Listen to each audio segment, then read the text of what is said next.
bagi kita semua. Dewan juri yang kami hormati, perkenalkan saya Raihan Arfa Pradipa dan rekan saya Levina Rasendria, kami dari SMA Unggulan CT Arsa Foundation Sukoharjo. Nah, teman-teman sekalian tentunya udah familiar nih dengan mitos di mana ide-ide brilian itu muncul ketika kita berada di dalam kamar mandi.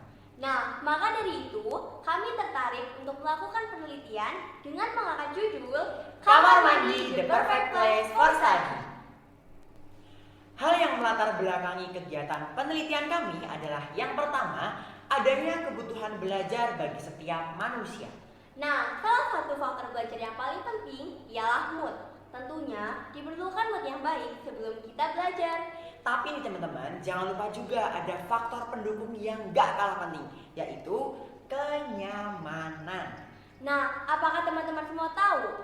Ternyata kamar mandi itu mempunyai karakteristik kenyamanan yang dibutuhkan seseorang untuk berpikir loh. Bahkan Archimedes menemukan cara untuk membuktikan mahkota raja itu dari emas asli nggak sih? Itu ketika ia sedang berendam dalam kamar mandi.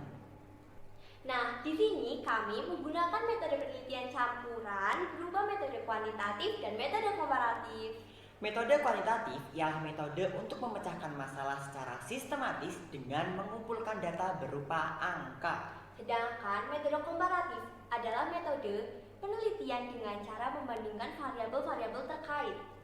Selain itu, kami juga mengambil 12 subjek penelitian dengan metode Stratified Random Sampling yang berupa siswa kelas 10 SMA Unggulan CT Arsa Foundation Sukoharjo. Dengan peringkat paralel kategori tengah dan setara. Nah, nantinya subjek-subjek itu akan dibedakan menjadi subjek A1 sampai F1 serta A2 sampai F2.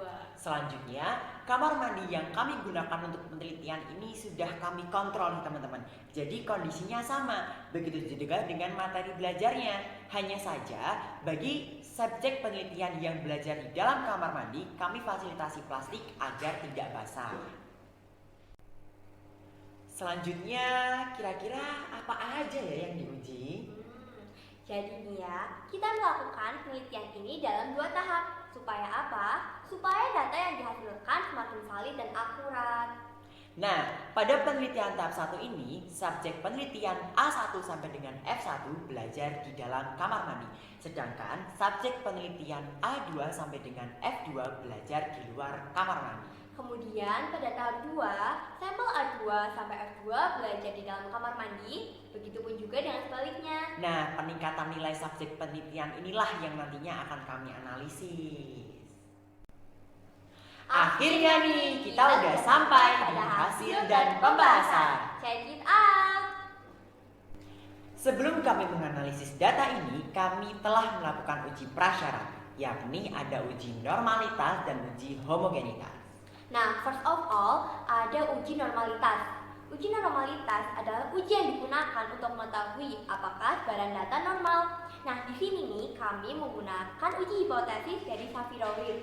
Karena sampel yang digunakan hanya terdiri dari 12 orang. Benar banget, jadi metode ini tuh metode yang paling tepat gitu. Nah, untuk rumusnya sendiri bisa teman-teman lihat di sini ya.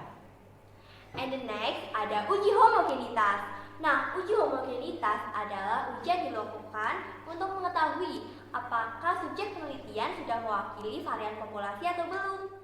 Uji homogenitas yang digunakan pada penelitian ini adalah standar deviasi. Nah, bisa kita lihat nih bahwa standar deviasi yang dihasilkan memiliki nilai lebih rendah daripada rata-rata nilai subjek penelitian sebelum uji coba. Itu artinya subjek penelitian kami telah mempresentasikan populasi SMA Unggulan CT Arsa Foundation Sukoharjo. Oke, bisa dilihat pada grafik bahwa terjadi peningkatan nilai penilaian harian subjek penelitian sebelum dan sesudah uji coba. Tapi teman-teman, walaupun keduanya sama-sama mengalami peningkatan, tetap lebih tinggi peningkatan subjek penelitian yang belajar di kamar mandi daripada subjek penelitian yang belajar di luar kamar mandi.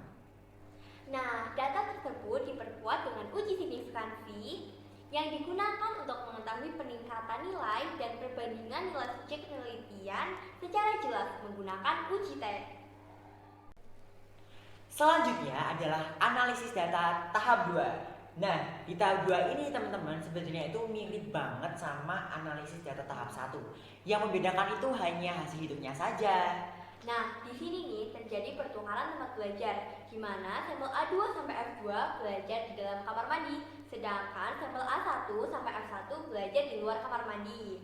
Nah, bisa kita lihat hasilnya pada grafik di atas ya. Walaupun keduanya sama-sama mengalami peningkatan, namun subjek penelitian yang belajar di dalam kamar mandi mengalami peningkatan nilai lebih tinggi.